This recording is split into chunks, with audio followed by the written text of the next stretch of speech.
Ito po yung ating sinantol. Yan. Ang lahokay, alimango at hipon. Ito naman po yung ating sinukmani na may pilaway at may latik sa ibabaw. Ayan po.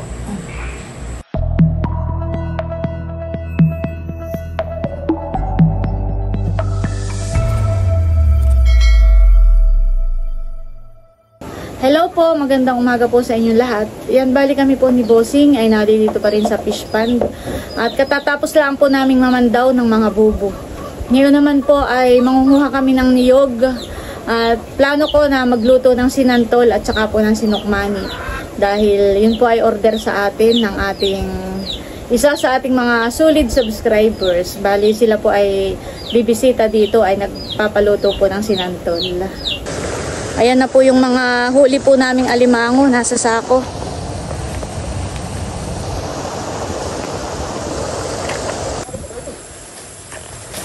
Kami daw po dito ni Bossing kukuha ng niyog. May panungkit ka baga naman, diyan. Saan ka ta? Ha? Mamumulot. Mamumulot lang ka ta. Kakatakot naman dito, Bossing.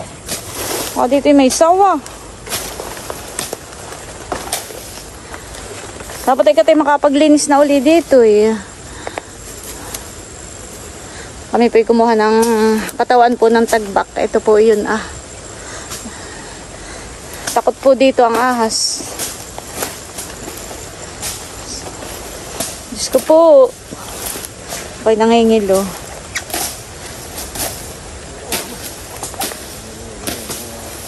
Saan? Malayo pa?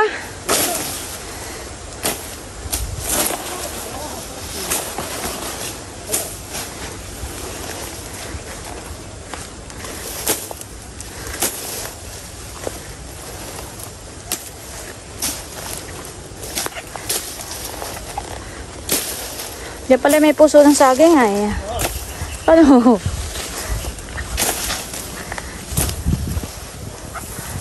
May niyog baga naman diyan. Oh, ay daming niyog.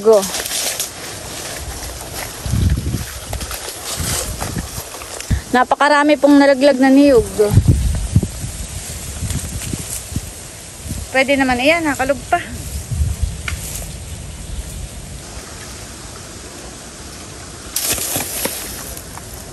Tinatangkayan na po ni Bossing yung ano ay yung niyog para po maganda pagbibit-bit.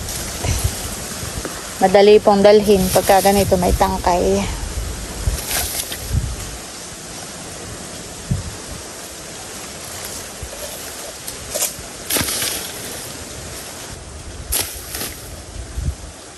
Dito pala may mga pakumpulahan eh. Yun ay ginugulay din. Hindi pa ko. Ganyan po. Ano? Tama na ito. Madami na. Ako lang. Ha? Baka tayo mahirapan pagdadala. 10 na ito.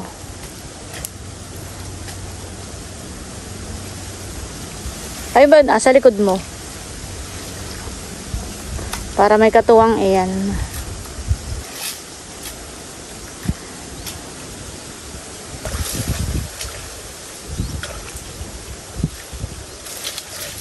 Dapat pala nakapagdala ka ng kawayan ay usungan.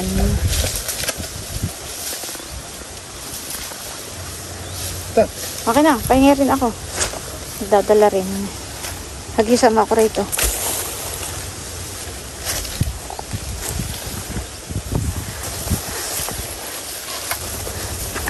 Ayan po at dala na namin ni Bossing. Ito pong mga niyog na pinulot po namin doon sa may palaisdaan. Sa may gilid po ng palaisdaan.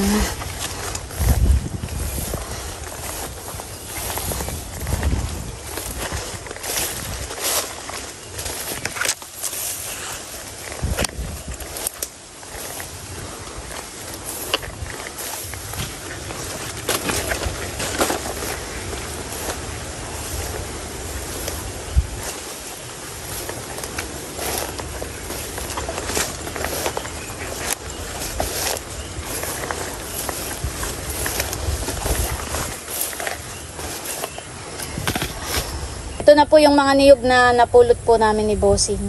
Doon po sa may gilid ng palaisdaan. Yan po, at nandito na kami sa bahay. Kaya na po yung mga niyog na kinuha po natin sa palaisdaan.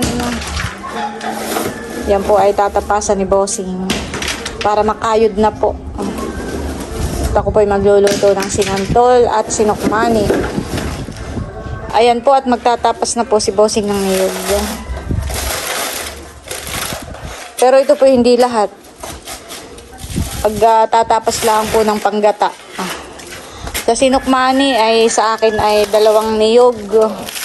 Tapos sa sinantol siguro ay mga 6 o 7.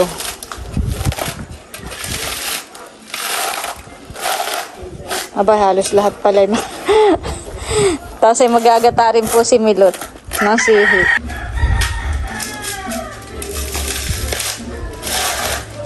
Bibingito mo ba eh? Alam mo. Ba't siya punta ninyo? Tatabas? Ay, dito sa kulon.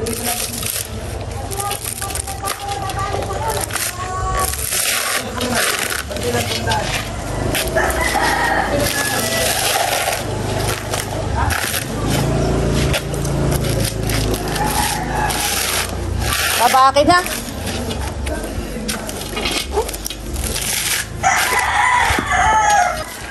Ayan po si Milot saka si Bal, at ipapakayod na lang po yung niyog. Marami po yung niyog na kakayodin, kaya ipapakayod na lang po namin para mas mabilis po. Tsaka madali lang. May pambayad na kayo?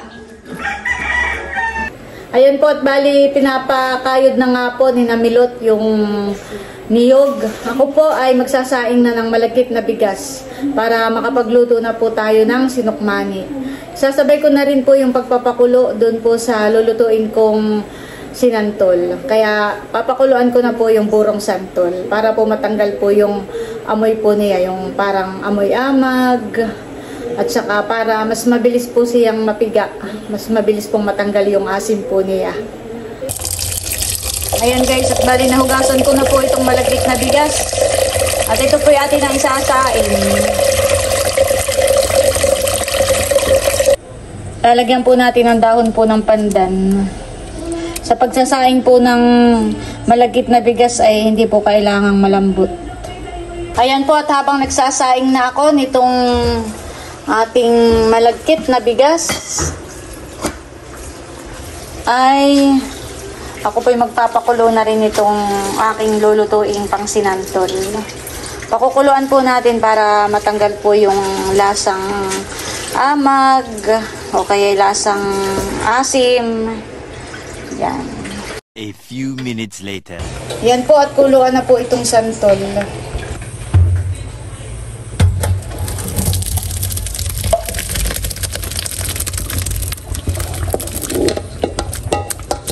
Meron po tayo ditong pilaway. Bali, ito po yung natatak na ni Bossing. Natanggal na po yung balat na matigas. Aalisin ko na po itong pilaway na wala na pong balat.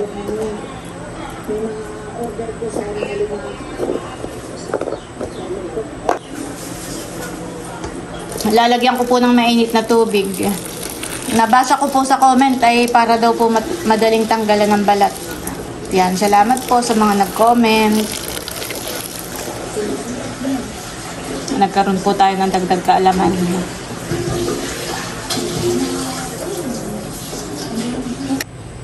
Ayan po, at tatanggalan na po natin ang balat. Abay, nakakatuwa po. Napakadali nga po palang tanggalan. Pipisain mo lang ng bahagya. Ay natatanggal na po. Nakakatuwa po. Napakabilis. Samantalang nun kami ni Bossing ay nagpakahirap. No? Agad po'y tanggal. Oh. Kaunting pisala ang ay tanggal agad. Oh. Kakatuwa. Napakabilis na pong tanggalin.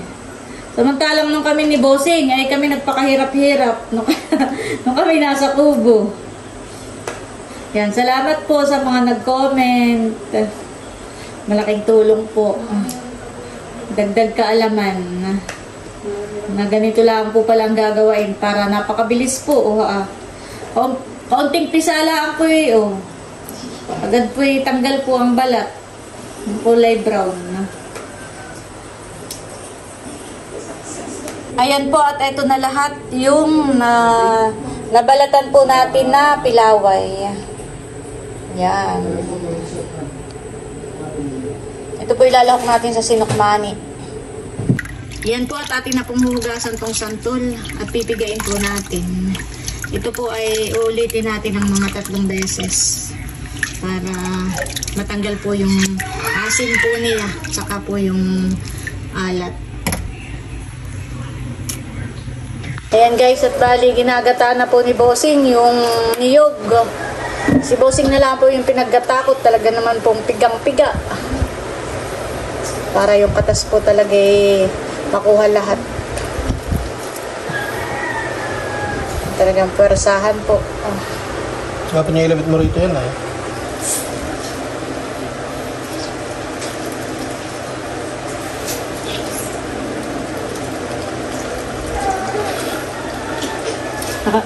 Sigilin nga Bossing ha. Dagang machine ha. Doon mas yun walang natitira.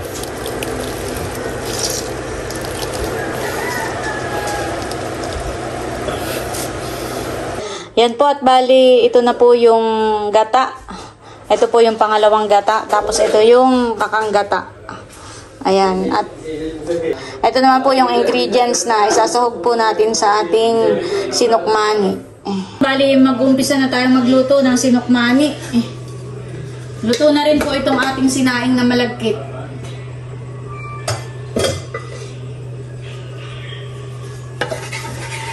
Ang una ko pong gagawain ay maggagawa po ako ng latik. Babawas lang po ako ng gata dito po sa ginata ni Bossing.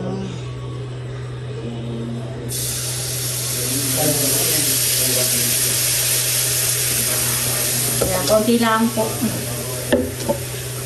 Bali, ito po ay purong kakang gata ng niyog ko.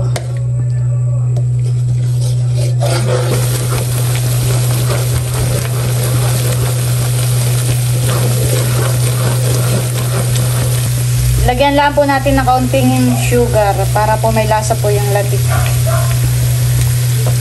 Para po yung latik ay may kaunting tamis.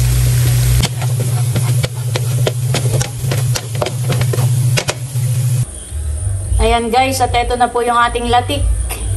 Bali, atin lang pong sasalain para tumulo po yung mantika.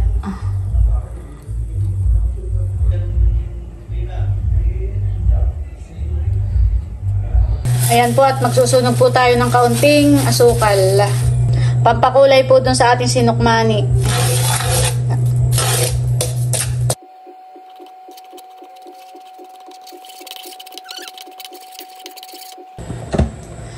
Ayan po, at sunog na po itong ating asukal. Unti-unti po ay ilalagay na po natin itong gata.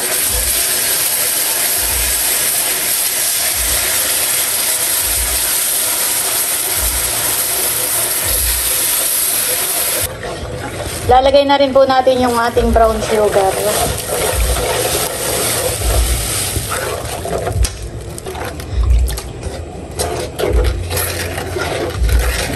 A few minutes later. Ayan po, at kuluan na.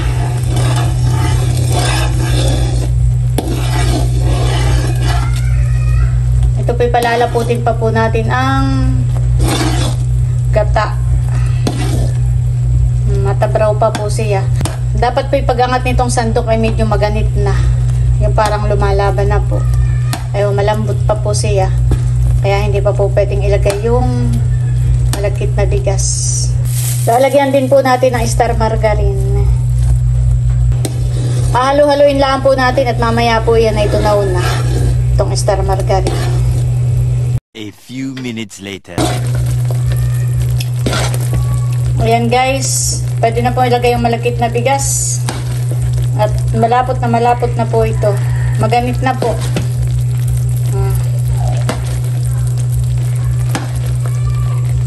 Ito Ito po yung ating malagkit na bigas. Lagay na po natin.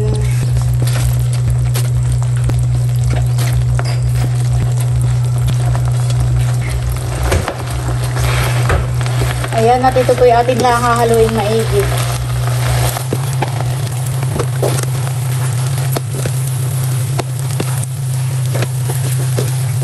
Nakalimutan ko nga po palang ilagay itong ating pilaway, pero abot pa naman po. Yan, ilalagay na rin po natin. Buti na lang po't nakita ko. Ito naman po yung abot na abot pa. Yan. At ito po ay ating pang iin-inin. Parang sinaing na iniin-in.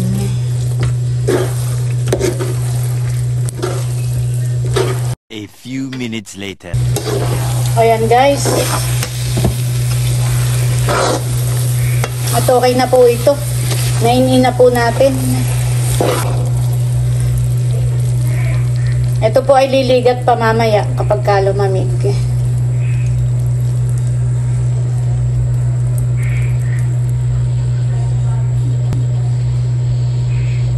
Wow, sa mga mahihilig po sa kakanin, shoutout po sa inyong lahat. Ayan po.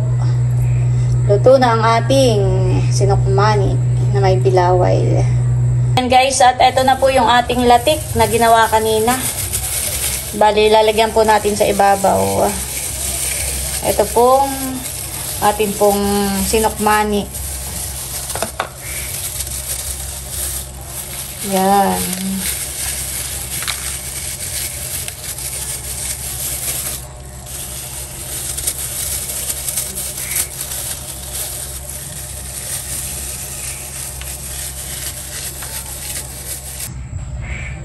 Ayan po si Idro.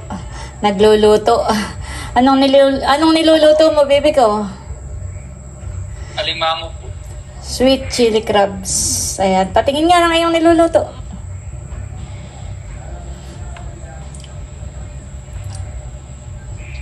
Wow naman.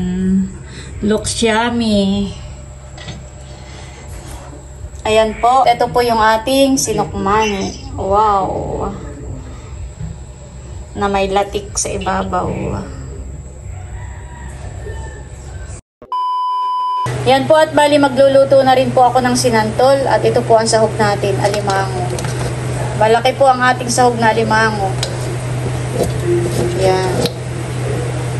Mataba din po. Ito po yung lalaki, kaya po ganayan. Hindi po pigahan. Ay gawa po ng ito yung lalaki. Pero ito naman po ay mataba rin. Kahit lang po lalaki ito. Dalawang malaking alimango po ang isasahog natin. Lalagay ko na po yung piniga nating santol. Bali ito po ay hinugasan natin ng 3 beses. 3 beses din po nating piniga. Lalagay ko na rin po itong pangalawang gata. Dapat po sa pagluluto ng sinantol ay hindi po tinipid sa pangalawang gata at sa kakang gata. Yan. Yan. Talagang lutang na lutang po ang gata. Update po dito sa ating niluluto. Kuluan na po. Bali, nilipat ko po siya sa talyasi. At ako pinahihirapang maghalo dun sa kawali at punong-puno. Yan. Grabe po. Ito po ay ating pampaigahan. Paigahan pa po natin ito. Saka po natin ilalagay yung kakanggata. A few minutes later. Ayan po, at bali, iga na po yung unang gata. Yung pangalawang gata. Lalagyan na po natin ng kakanggata. O ng diputok.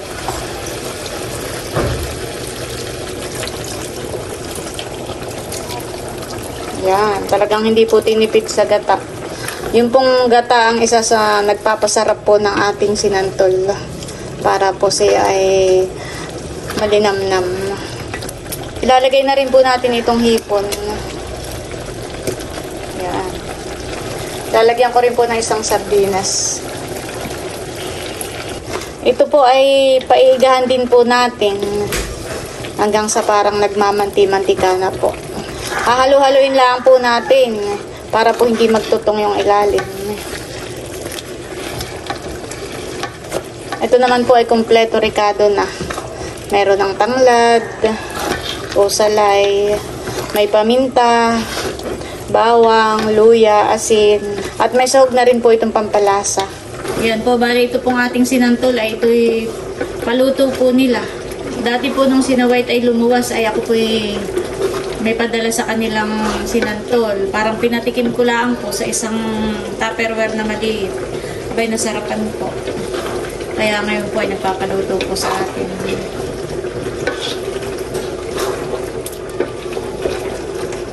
Yun naman pong sinukmani ay hindi po yung paluto. Yun po ay nung nag-video call po kami. Yun po ay nung napanood po niya yung nung nagluto po kami ni Bossing ng sinukmani sa ubo. Ay paborito daw po niya yun. Kaya naisipan ko po na magluto maski po 1 kilo para matikman po niya yung sinukmani. Ayan guys, at bali, luto na po itong ating sinantol. Ayan, nagmamanti-mantika na po siya. Luto na po ito. Ayan po, at bali, ito na po yung ating niluto. Ito po yung ating sinantol. Ayan. Ang lahok ay alimango at hipon. Ito naman po yung ating sinukmani na may pilaway at may latik sa ibabaw. Ayan po.